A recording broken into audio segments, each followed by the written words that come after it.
जी students, कैसे हैं आप। आज खुशी की बात है कि आज हमारा ये लास्ट लेक्चर है। लेकिन स्टूडेंट्स, ये इस लेक्चर को हम दो हिस्सों में डिवाइड करेंगे और क्योंकि ये थोड़ा सा लेंथी टॉपिक है, फिर आपका ख्याल है कि कहीं आप बोर ना हो जाएं। आज हमारा जो टॉपिक है लेक्चर 21 में, kinds of artificial satellites. Students, ये मैं बोर्ड के ऊपर लिख भी दिया है। काइंड्स ऑफ सैटेलाइट्स में मोस्टली तो रीडिंग ही है और इस बारे में हम थोड़ा बहुत पहले पढ़ भी चुके हैं। तो आज हम देखते हैं कि काइंड्स ऑफ सैटेलाइट्स का जो फर्स्ट पार्ट है, मैं यहां लिख भी देता हूं, ये पार्ट 1। इसमें हम 3 टॉपिक पढ़ेंगे सिर्फ। टोटल इसके 7 टॉपिक्स हैं, फिर 4 जो हैं वो थोड़े छोटे भी हैं, लेकिन उनको हम बाद में पढ़ेंगे। पहले हम ये फर्स्ट 3 जो हैं टॉपिक, इनको हम डिस्कस कर लेते हैं। स्टूडेंट्स, इसमें कोई समझने वाली बात तो नहीं है, जस्ट इंफॉर्मेशन है। नंबर 1 के सैटेलाइट्स की टाइप्स कितनी, काइंड्स कितनी हैं, अकसाम कितनी हैं, इसमें हम ये देखेंगे। अब साइंटिस्ट जो हैं ये सैटेलाइट्स क्यों स्पेस में भेजते हैं, तो बहुत सारे सैटेलाइट्स इस वक्त स्पेस में हरकत कर रहे हैं। मैं इंशाल्लाह इस बारे में वीडियो भी मैंने एक अपलोड कर दी है। इंशाल्लाह आप उसमें बहुत सारी इंफॉर्मेशन लेंगे और बहुत एंजॉय करेंगे उसको।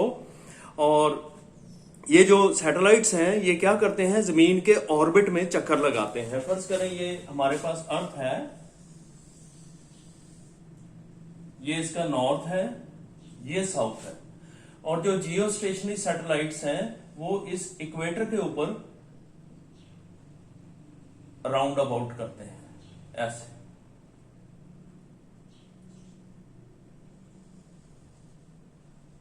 इस तरह समझ आ गई बेटे। ये इक्वेटर है हमारा और ये हमारा जियो स्टेशनरी सैटेलाइट्स का ऑर्बिट है।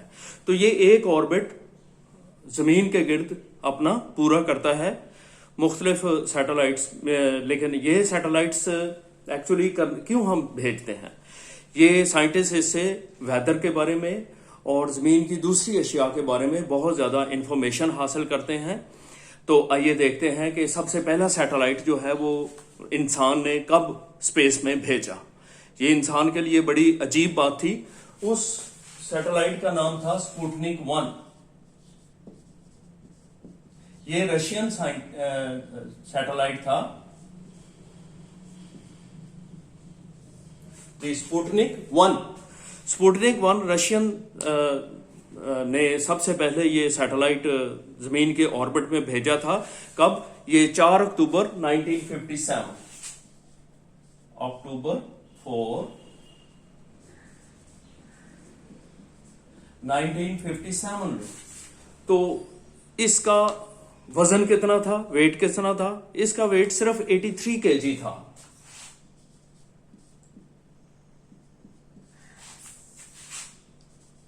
अच्छी तरह से देख लें, वैसे लिखा हुआ भी है। वेट कितना था इसका? सिर्फ 83 kg। अच्छा, इसके अंदर 2 ट्रांसमीटर लगे हुए थे जिन्हें रेडियो ट्रांसमीटर कहते हैं।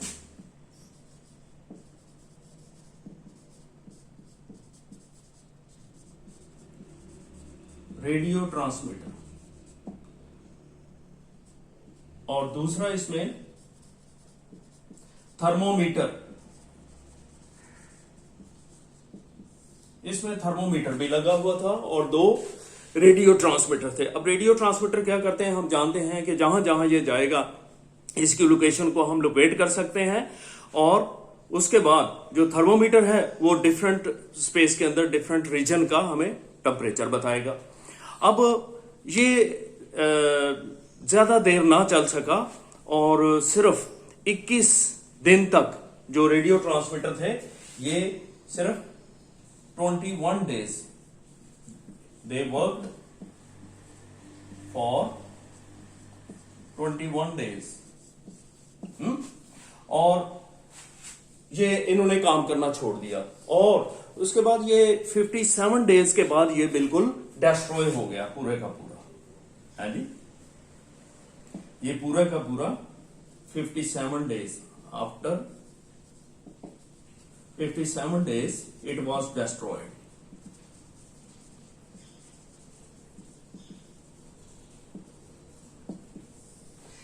सिर्फ 57 दिन के बाद ये तबाह हो गया था।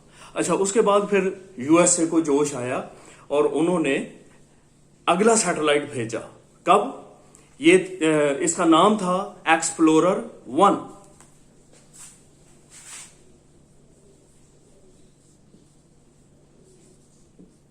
एक्सप्लोरर 1 के नाम से, एक्सप्लोरर 1।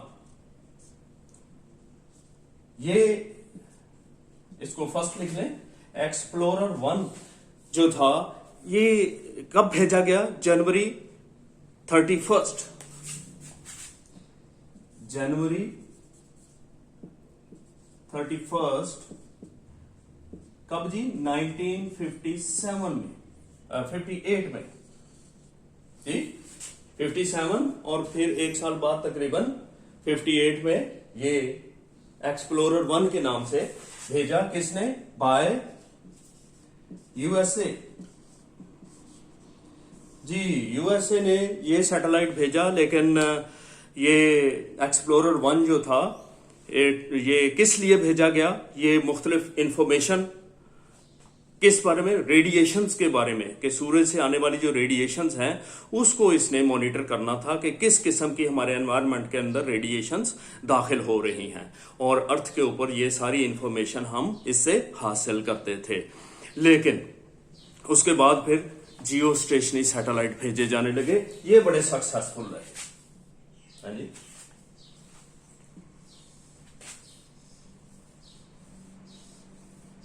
जी।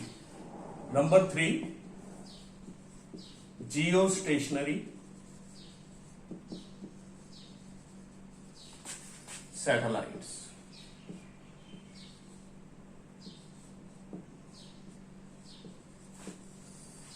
इस दफा ये बहुत ही सक्सेसफुल एक्सपेरिमेंट रहा और इसमें काफी कंट्रीज ने मिलकर काम किया, जिस वजह से जियो स्टेशनरी सैटेलाइट्स जो थे और इनकी हाइट भी काफी ज्यादा थी, यानी 36,000 किलोमीटर। कितनी हाइट थी इनकी जमीन से? हाइट फ्रॉम अर्थ, जाहिर है जमीन से ही हम काउंट करेंगे, 36,000 किलोमीटर।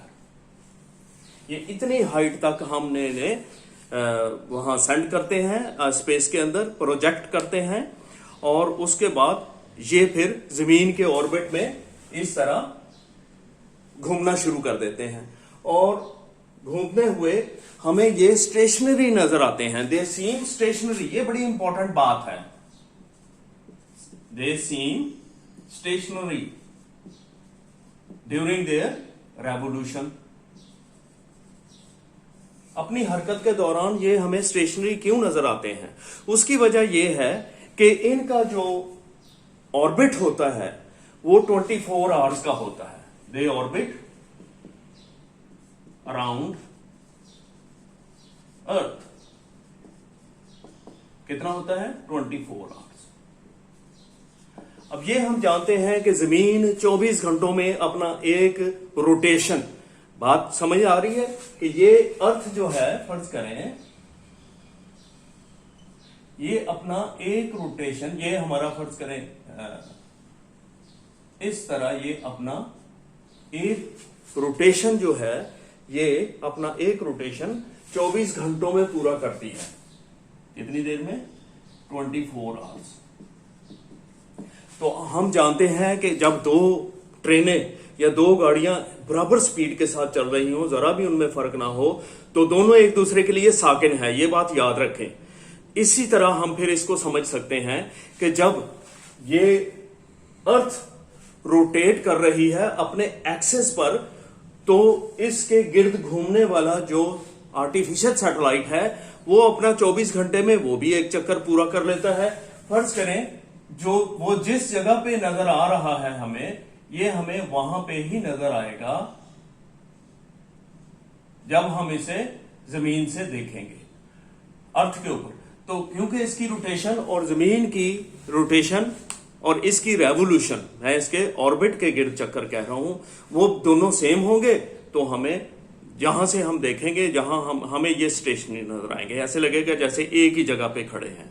ठीक है, तो ये बड़ा इंपॉर्टेंट, इसमें इंपॉर्टेंट पॉइंट ही बेटे ये है।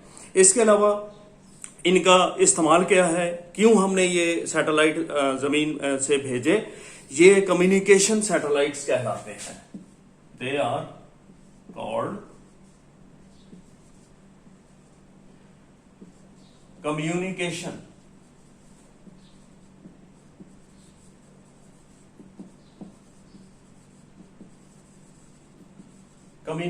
सैटेलाइट्स। मतलब जो भी हम मोबाइल के ऊपर अगर हम कोई चीज देख रहे हैं, टेलीविजन पे मैच देख रहे हैं, ये सारे के सारे मैचेस क्या होता है, ये देखें, फर्ज करें ये स्पेस के अंदर ये हमारा सैटेलाइट है,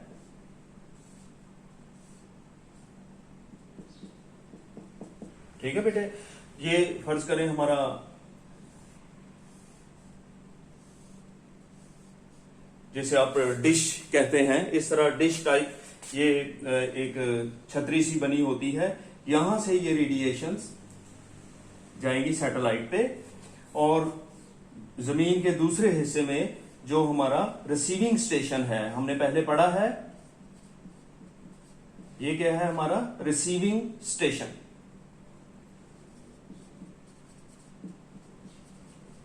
रिसीविंग स्टेशन यहां से इंफॉर्मेशन ले रहा है, वही इंफॉर्मेशन जो इसको दी जा रही है, और रिसीविंग स्टेशन इससे इंफॉर्मेशन लेके और ये फिर कहां भेजेगा, हमारे ये फिर एक दूसरे सैटेलाइट से फिर ये हमारे घरों को भेजेगा। फर्ज करें हमारे जो डिश एंटीना है हमारा लगा हुआ, तो वहां तक ये इंफॉर्मेशन आएंगी और यहां से फिर हमारे घर में जाएंगे। इस तरह ये हमारा हाउस है, तो इस तरह ये सारी इंफॉर्मेशन जो है ये हम तक पहुंचती हैं। आपको पता है कि जो दूसरे सैटेलाइट हैं वो फिर क्या करते हैं, एक टावर के ऊपर भेजते हैं इन सारी इंफॉर्मेशन को। ये फर्ज करें एक टावर का डिश है,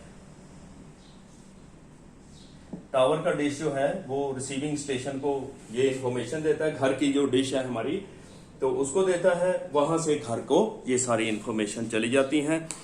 स्टूडेंट्स, आपको पता होना चाहिए कि पाकिस्तान ने भी ये अपना एक सैटेलाइट लॉन्च किया था, आर्टिफिशियल सैटेलाइट, उसका नाम था पाक सैट 1R। पाक सैट 1R जी, ये पाकिस्तान का पहला सैटेलाइट था जो कि अगस्त 11, 2011 में सेंड किया गया। अगस्त 11, 2011 में। जैसा कि आपको जानते हैं कि बेटे सैटेलाइट को लॉन्च करने के लिए इतना पैसा खर्च किया जाता है जितना कि पूरा कंट्री जो है वो एक साल के लिए आराम से बैठकर खा सकता है, काम करने की जरूरत नहीं है, इतना पैसा खर्च होता है।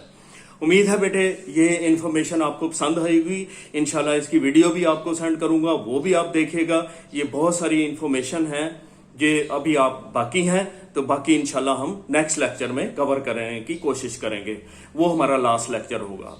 उम्मीद है आप इसको लाइक करेंगे, शेयर करेंगे और रेगुलर इनको स्टडी करके इनको याद करेंगे, इनको वॉच करेंगे। ये बहुत ज़्यादा इन्फॉर्मेशन जो है इनको फिर आपने लर्न भी करना है। ठीक है स्टूडेंट्स, नेक्स्ट लेक्चर तक के लिए इजाज़त दें। अल्लाह हाफिज़, अस्सलाम वालेकुम।